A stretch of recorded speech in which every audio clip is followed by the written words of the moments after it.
Each day we find different issues on the roads, and today the focus here on the Southern View are issues of road rage, which have been growing in Bengaluru like perhaps in all other cities. Often small exchanges on roads have turned into ugly violent fights, even leading to death or grievous injuries. Several of these have been reported on videos, have gone viral, but it continues to be a nightmare on the roads. The latest in a series of such incidents is a case of an MUV driver threatening a cab driver with a machete in Bengaluru, and that led to those in the area taking on the MUV driver and breaking his vehicle. Those are the images on your screens. Joining me this evening, journalist from the Hindu, KC Deepika, who herself was a victim of road rage and has filed a police complaint. I also have Shirley George, noted biker, joining me from Bengaluru, and also road safety expert Anurag Kulshetra from New Delhi. Thanks to all three of you for joining us here. KC Deepika, first to you, as someone who was a quote-unquote victim of a road rage incident, just very briefly narrate to us the incident that you went through, as well as how the response is from the authorities when you go met them. Obviously, being a journalist, you would have the advantage in reaching out to the authorities. So I thought, Veera, but the incident occurred on July 2nd on my way back home. I was riding on this one-way road called New Tipsandra in East Bengaluru, and there was a car driver who was training me throughout. He was not happy that I had overtaken him, and near the post office, he's blocked me, got out from his car and snatched my scooter key. And what followed since then has been a very harrowing experience. It was the 112 distress number did not work for me either. Like you said, I had to use the influence of my crime reporter to get through to the distress number. My husband had to call the landline of the police station in the jurisdictional Jeevan Bhimanagar police station. And then I think a good 40 minutes after the incident and after the car driver had escaped, two police patrol personnel came, inquired as to what happened, took down my details, just said go to the station and left. They didn't bother asking me if I can go home, if I'm in a position, if I'm in shock. I was in tears, but they didn't seem to care. To get the FIR registered, it took another 2 days and the intervention of the police commissioner, because initially they filed an NCR, which basically doesn't really guarantee anything. And to this date, 6th of July is when the FIR was filed, and to this date, there is not really any development as far as this case is concerned. So you're saying, Deepika, you're saying that it was a simple act of overtaking somebody that resulted in somebody chasing you up and stopping you on the middle of the road. It was a simple act of overtaking. Absolutely, which was a shocker to me too, because as someone who's born and brought up here, and I've been riding for a very long time. I've been riding for a good 20 years since I was in college, and I've never really had an issue as bad as this one, where someone actually snatches your scooter key like a cop would 10 years ago. Right. Right. As you say that, Shirley, this is really the case on the roads, isn't it? One doesn't need a long trigger or actually even a crash to turn into a fight. It's small instances that's possibly because of pent-up frustration on the roads. And I'm seeing all sides of the story here. There is some kind of might is right attitude and a sense of frustration on the roads. And that's what bursts into incidents of this nature. Absolutely. I see it on a daily basis. Almost every morning I'm stuck in a traffic jam, which is lasts about 30 minutes. And every single day it's in a bottleneck, and it has a very big turn where the buses find it extremely difficult to turn. And the van guys and the scooter guys and the car guys get into a fight every single day. And this is Bengaluru for you.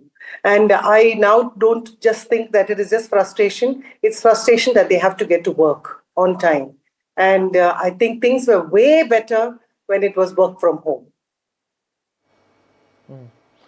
When you say that, Shirley, very, in a sense, what's the message one can send out? There are those with extreme levels of frustration on the road. There are those who may not want to get into an instance of this nature but get provoked or dragged into it. What's the message we tell the people on the roads right now? No matter what message you're going to take across to people, it's a large section of the population that have moved to Bangalore to work. And that's their livelihood, and then they're so frustrated in the whole process of getting to work or getting someone else to work, because the cab guys are trying to get somebody else to work.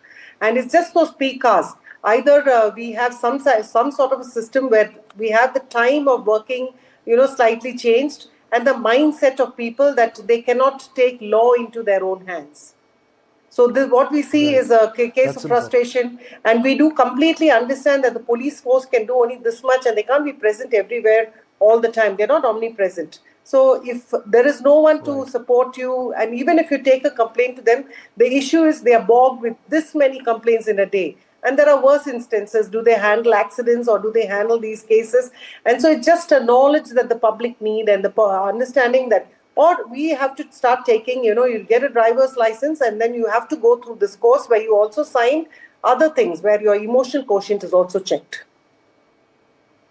Oh, important point that you make there. Anurag Kushestra, when it comes to a city like Bengaluru, it's often lots softer, firmly much softer than, let's say, a city like Delhi. Because when somebody moves into Delhi, the first thing they're advised is never get into an argument on the road. You might even end up losing your life. Fortunately, so far in Bengaluru, it hasn't come down to that. What's the solution? I mean, how do we make people understand that road incidents or even accidents can happen? There is no need to get down and be angry and get physical or be rude to the other. Yeah. Well, Veera, I'll start from one point. Like in case of Delhi or any other cities, almost 90% of the vehicles who are older than 5 or 6 months, they are hit or dented. This is a severity of the issue. And the denting on the vehicle or the personal belongings can trigger anyone to any height, depending upon the nature of the different people. Second thing I'm coming to you, like I think Sherry has discussed about the bottlenecks and unnecessary delay and the traffic showers in the cities. This is a common situation, everyone. It's a matter of the traffic management, proper traffic management. If you'll see in every city, if it's a three lane road, then traffic is moving in 5 lane or 6 lane. The same situation is happening at the crossings, Right. because on the crossings, traffic is standing in 5 lanes, 6 lanes instead of 3 lanes. So it's a matter of the traffic management and poor enforcement. And the first before that, because we are having the very much poor infrastructure, if lane driving is not fixed in any of the city, it will happen, because unfortunately it's not happening in India. And second thing, channelization of the traffic for every type of road users. Like if you'll see on Right. any crossings or near the bus stops or the taxi stops, or the this e-rickshaw stands or auto rickshaw stands, they are covering almost half of the road network on every crossings, almost where the interchanging zone is there. Right. It's a matter of the traffic management. And before that, if it is channelized by our civic agencies, okay, this 30% area reserved for the auto rickshaws, make it channelized through maybe the dividers or maybe the cones or chains. And then there must be a separation in between the running traffic and the halting traffic.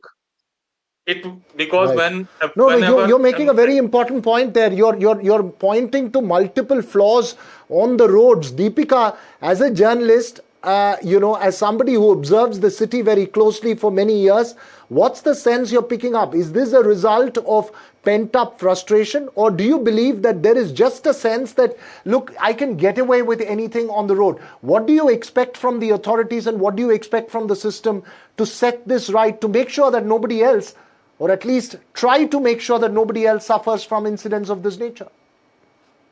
Veera, I would say it's a bit of both. Bengaluru is clearly now handling the traffic that its roads clearly can't handle. And the authorities, government after government, they focused on providing for this increasing number of vehicles rather than probably strengthening public transport. For instance, someone like me, who is from the city, I don't mind taking buses, I don't mind taking metro, but the metro shuts down at 12:30. beyond 9 p.m. there are no buses. So what do you do then? You're either dependent on cabs, whether they're going to take you or not, autos, or your own vehicle. So there's no planning in terms of the mobility in the city. That is one. Even now, the Congress government is looking at introducing tunnel roads to cater to home to private vehicles. And a lot of experts, the city has its share of experts, scientists in IISc, for instance, very active citizenry. We've been demanding that you need to strengthen public transport and decrease the number of vehicles before you could move on to looking at how to manage the existing number of private vehicles. That is simply not happening.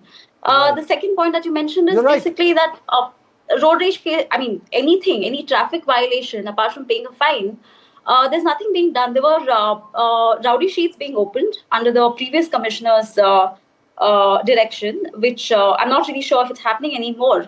But they're not really looking at why road rage instances are happening. Like in my case, the road that I was traveling on it's one of the first one-ways introduced in the city, but one way is never followed. There's traffic from both ways. So everyone's frustrated because you're trying to deal with a one way that is not a one way. So I feel like this is a much larger issue. Oh, absolutely. There are multiple dimensions to this issue, but I think the bottom line, at least from my point of view as a road user, is the sheer fact that one can get out and get angry on the road, and it's okay.